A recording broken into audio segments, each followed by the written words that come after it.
when Vulcan left the service of the Royal Air Force in 1993, nobody believed there would ever be a flying Vulcan. But in the 90s, a little later, two people, David Walton, bought this aeroplane and all the available spares, and Dr. Robert Fleming, who felt that the RAF should preserve this iconic aircraft rather than toss it onto the scrap heap.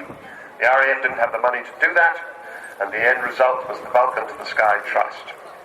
And the biggest problem has always been money. It may seem obvious, but 658 is not funded by the government. She doesn't belong to the Royal Air Force.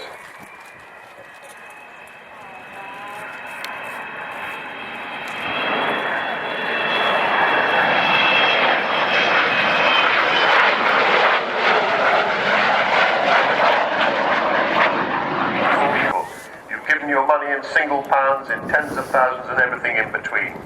Sir Jack Hayward has been wonderful, Eddie Forrester, being big support from the CAA, as well as the three technical authority companies, BAE Systems, Marshall Aerospace and Defence Group, and Rolls-Royce. Many other companies have given fantastic help. Airbus, AD Holdings, Legal Technology, Cranfield Aerospace. There are the bomb doors opening as she goes by. You get a glimpse of the size of that bomb bay there, and you'll be able to see the bomb doors closing as she comes back round in front of us again. That enormous bomb bay, of course, the heart of the bomber, that was what carried the 21 1,000-pound bombs all the way to the Falkland Islands. So 10 tons or so, a staggering amount. These were, let's not forget, dump bombs, wartime type bombs, technical authority companies that will finally bring Vulcan's illustrious flying life to a close. They have together decided to cease their support at the end of the 2015 season.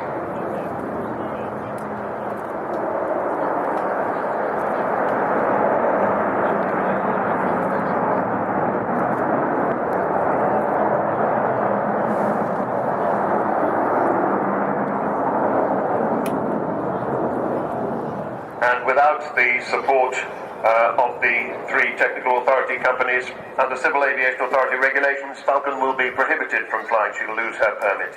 So it isn't about funding, although of course funding remains difficult. It's still costing £2 million a year to run her.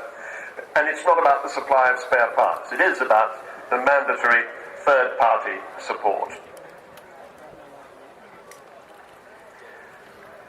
Now, she is still as safe as any aircraft flying today, but she's done 10% more hours than any other Vulcan before.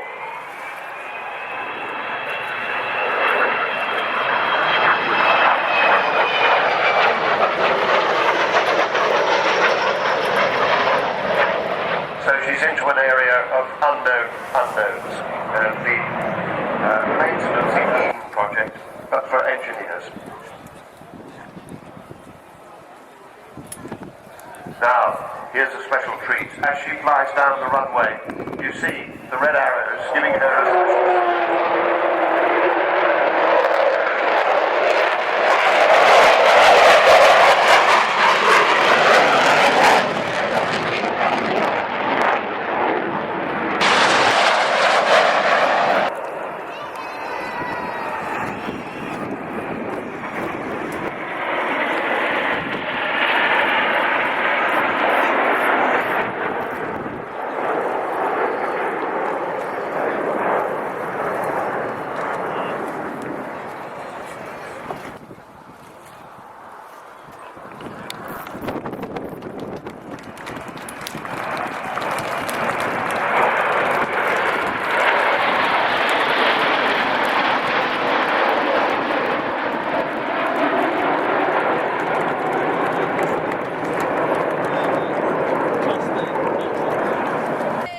Or if you can't manage that, at least a little smile through the tears. Vulcan XH 558 lands.